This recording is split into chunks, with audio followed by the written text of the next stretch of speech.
Creating an outdoor living space. That's the theme for today's segment here on the program. We're going to have a lot of fun and hopefully give you a little inspiration, some education and information that you can take home and create one for your own self. I mean, you could do that, Mark, couldn't you? You could create it on your own with the help of Linton's. Of course.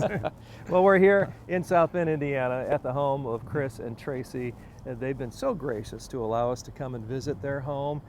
This is a 1950s home that they just purchased about 3 years ago. And Tracy was telling me that, you know, it's been a little bit of a process here, but they've really made the backyard into a treasure, haven't they? They have, and their request was a little more of an unusual request. If you look at the size of this patio, this is not your typical ordinary patio. It's an extraordinary patio, and the reason it's extraordinary is because of all of the extra that we designed into this patio here. When you talk about the patio, primarily I think it's the patio surface that I think about.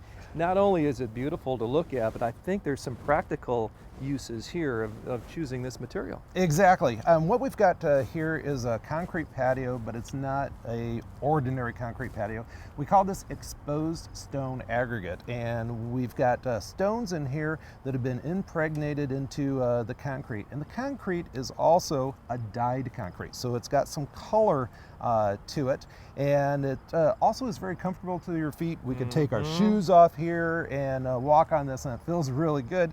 And it also, the color here ties in. We've got different shades of tan and brown on the house, and so we wanted all this to connect with the residents. There can be a problem, can't there, Mark, with raised stone that could be a little bit of a hazard, but you don't see any of that here. It's very comfortable to walk on. It's also safe. It's not slippery, and the best part is it looks really nice. A lot looks nice back here. What do you say we go and take another peek around the corner? Okay.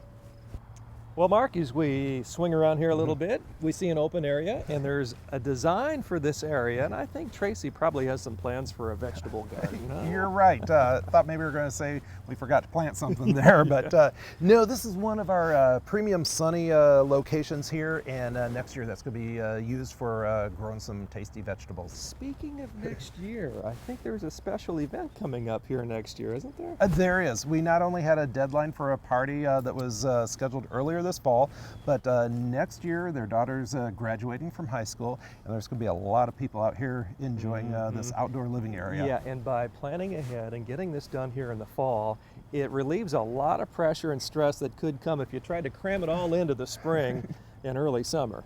I know all about that with our daughter just graduating this past year. Yes, it can be stressful. Well, you've done a lot here, Mark, and needless to say, start talking a little bit to us, can you, about the plantings that you've selected? Well, certainly. Craig, you can see as well as the viewers here, we had a big grade change, and the backyard sloped down from the house, and of course we wanted a level outdoor living area, and so something that we did was actually have a poured concrete retaining wall, backfilled that with fill dirt, and then did our exposed stone aggregate on top of that. Now, here in front of us, we call these outcropping stones, and these are nice 100% pure stone steps, and they have a standard 6-inch rise, so it's a very comfortable step as you step up here. And it leads down here to these sandstone step pads. It flows really nice, and again, keeping in mind the color tones here too. Exactly, all ties in with the house. And then of course we wanted to create a beautiful atmosphere out here. And because primarily the patio is used during the pleasant weather conditions, which is late spring, summer, and early fall, we concentrated on things that are in their glory during that time of the year. So you see the coreopsis with the little yellow daisy-like type of flowers. Those start blooming late spring, they bloom entire summertime and up until frost in the fall. And we've got some butterfly magnets here. These are little dwarf butterfly bushes called Lo and Behold. It's a really neat butterfly bush that only gets to be about 2 feet in height and about 2 feet in width, unlike other butterfly bushes, which can get absolutely huge. Yeah, you know, I think we've talked about Lo and Behold on the freebie sale a time or two. We have, and they are really, really good performers. Neat. What else? Well, we've got a really big backyard here, and we wanted this to be low maintenance and easy to mow. And so if you see the edging layout that we've got here, you can stay on the riding lawnmower. You don't have to get off of the mower and do some intricate mowing here. And so it's all about creating a low maintenance landscape. You've done a nice job as well with lighting, and that's always a part of what Linton's does when they create their magic. And you know what? We have to give credit to the homeowners for doing that. That is something that they added, and it makes it also enjoyable in the evening. Yeah, so you probably recommended or maybe endorsed that thought, right? Most definitely. Okay. Here we've got a beautiful specimen, blood good Japanese maple, and maintains these red burgundy colored leaves all spring, summer, and fall. Nice little ornamental tree to give us some height here. It's our focal point, and Chris and Tracy both love purple, and so we've got a lot of things that bloom with purple colored flowers here. The liatris here was blooming earlier in the season with purple flowers. We also have purple cone flowers. I like the cone flowers. Oh my goodness, and not only do you and I like them, the finch love them too, and that's something that those spent flower heads will be attracting the yellow finch later on this season here. Mm-hmm. You know, we're going to talk to Chris a little bit later on, Mark, and when we talk to Chris, I want to get a little bit of an idea from him of the transformation that's occurred here and what the property looked like before you showed up. But it was really pretty plain, and that comes with the territory. It's a 1950s home, for crying out loud. And basically we put the frosting here on the cake with the landscaping. Yeah. Now they asked for some privacy here, and so we planted these 6-foot tall emerald green arborvitaes, which will grow together. We also wanted to have some additional color, and that's provided here with the black-eyed Susans, which bloom spring, summer, and fall. And then we also, in front of it, along the edge of the patio, have our summer blooming daylilies. Mm-hmm. And as we make the turn here, looks like some more pads on the way.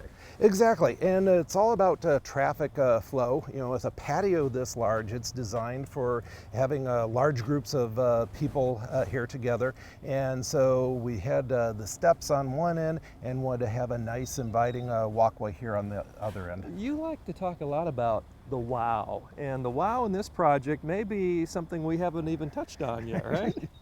If you look here on this end of the patio, we've got a gas fire pit, and worked with Chris and Tracy on that. Chris is a plumber, and he actually ran the gas line for us there, and a buddy of his did a beautiful job of that copper fire pit cover. That is very, very unique and very practical too. It is. It keeps the snow and the water off of it. It's actually not all that difficult to lift up, and you see the black lava rock. And what we have underneath there, Craig, is a gas ring, and there's a valve that they can adjust the height of the fire for the evening.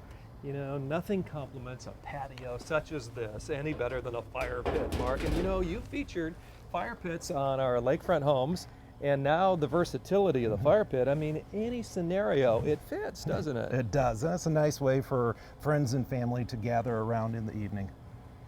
We started talking here on the segment today about the expansive patio here at the home of Chris and Tracy. And how expansive is it, Mark? I mean, we just talked about the fire pit. Now we're, I think, in another zip code here, aren't we, at the other end? You very easily could have 25, 30 people here on this patio and not feel congested. Yeah. And that, of course, was the goal. Yes. Well, we are up here on the main surface of the patio. And Mark, this part of what we're going to talk about here kind of really focuses on the lining, the peripheral look of the patio, the plantings you've chosen, the ground cover, and using some of the existing materials that they both had for you. That's right. And what we did here was to create some visual interest and also to create some separate outdoor living areas. We curved the patio in towards the house, and for a couple of reasons. It creates an outdoor living area here, and then we did the same thing around the fire pit so that friends and family can gather around the fire pit. And also, because we've got the straight expanse of the house up against the wall here, we wanted some contrasting curves, which creates some very interesting areas that we call planting pockets. Yes. Well, inside some of those pockets, you find a couple of grills here, don't you? Chris must do a lot of grilling. I think he's the grill master. Yeah. And so we strategically use some sandstone step pads here, so we've got easy access to the grill. Smart. And this path leads back here to the hose bib, so they can hook up the hose and water the plants and that. We've got a lot of different plantings in here for color. For some height here on the corner, Craig, this is a columnar juniper. It's a little dwarf juniper called a compressa juniper. Only gets to be about 12-14 inches in width. We're going to want to see that grow up to be about 6-7 feet in height, just keeping it underneath that light fixture there. Well, they're going to have a lot of years of enjoyment back here with these plants, trees, and shrubs. That is the plan. Beautiful pink flowering knockout rose, which will bloom spring, summer, and fall. Burgundy colored leaves here on our wine and roses, Wigelia, which goes through 3 bloom cycles, blooms in the spring, again in the summer, and then a fall bloom. And you can just start seeing a little hint of color there, getting ready to produce those pink trumpet-shaped flowers that attract both hummingbirds and butterflies. More cycles than a Harley dealer, huh? I like that. What's going on here? Well, you know what, for the outdoor living area here, we want to create a nice environment, and there are typically mosquitoes because it's a wooded lot and that. Sure. These are little dwarf Hinoki cypress, and they are a natural mosquito repellent. And just with the scent of them, they do a great job of keeping mosquitoes away. They not only look pretty, but they provide the other function and benefit as well. I like the texture of that, always have. It's intriguing. One of my favorite plants as well. Yes. Then we also have the utilities back here, and so designed these ornamental grasses in here. These will grow up to be about 4 or 5 feet in height. They'll do a nice job of hiding the utilities there. And even the basement window wells, huh? Exactly. Yeah. You know, those everyone has that in their home. They're Sure. necessary evils. So Absolutely. just wanted to kind of camouflage that. We also have the pipe here on the corner, and so we selected this beautiful yellow ribbon arborvitae, which grows in this tall columnar shape, and that will do a nice job of camouflaging that as well. Mark, one of the keys to what Linton's does so well, and I really appreciate this about your work, is the fact that you work so closely with the homeowners to really get what they want, not so much what you want, and for them to accept it. And one of the deals is to repurpose plants, trees, and shrubs, and one of the plants that we see right here was one that was already here, and you decided to keep it. Exactly, and you know what? It does a great job here of anchoring the corner. It's a Japanese willow called a Hakura Nishiki willow, and it does a nice job of buffering the neighbors as well as adding beauty. And it's mature. Exactly. Yeah. And so what we did was give it plenty of room to grow, and created a larger landscape bed around it, and then did a nice layering look here with our dwarf daylilies, which have been blooming all summer long. The landscape bed, again, you chose the bark, right? You know what, we're working with brown tones, browns and tans, because of the brick and the roofing material as well, and we wanted this all to come together. It has, and boy, I tell you what, when it comes together for a homeowner, they get excited. And Chris and Tracy, you can tell they're pumped about what you've done. They are, and I'd like to invite them in. Great. Well, the stars of the show are here, both Chris and his wife Tracy, and we're here to talk to them a little bit here as we close this segment about their beautiful backyard patio. And Chris, you've done a great job through the help of Linton's, but what you've done with your fire pit I think is amazing. Tell us a little bit about what went into that project. A real close friend of mine, Jerry Bernacki, is a tin knocker, and I asked him to make a cap for me. And he laid this out and made it happen for me, and it just really trims the whole fire pit out. It really turned out beautiful. I'm really happy. Did Mark like the idea of including that in his design? He knew nothing about this. This is all kind of my trim. This is still ours, and it really puts a great finishing touch on a beautiful piece. Well, that speaks to the partnership that homeowners have with Linton's, and it also speaks to the creativity that comes into the original design, and Tracy's holding that design there. Walk us through a couple of maybe the high points of the design that you first started talking to Mark about. Can you, Chris? Yeah, we had on the property here. It was flat, and there was nothing here, nothing at all but grass, and it swaled into the yard, and that's why we've went as far as we went out here to create this. It really just, that's the reason we went as big as we did, so that we could incorporate this all into the backyard and make it look natural. And he was able to take what he does in design and really note and make everything look as beautiful as it does. It's in his hands after that. I kind of knew what I wanted. We've talked about it for about 3 years, and he really took hold and did a really super job. It goes way, way beyond just plunking down a couple of plants and trees and maybe a shrub here and there, doesn't it? Oh, yes. That's what his end of this is. It's just beautiful. I'm just ecstatic. Really, I wouldn't be able to finish this myself. And as a homeowner here, you think you can accomplish these things in landscaping, and I'm so glad I turned the reins over to a professional. Well, one of the things Mark was probably most impressed with about you two was your planning. You're a step ahead of most, and I include myself on this. You've got a big event coming up with your daughter's graduation in the spring, but you got all this finished ahead of time. It really, really cuts down on the stress, doesn't it? It does. It helps. It allows us to just really have a great place to be with friends and family and to enjoy a great day.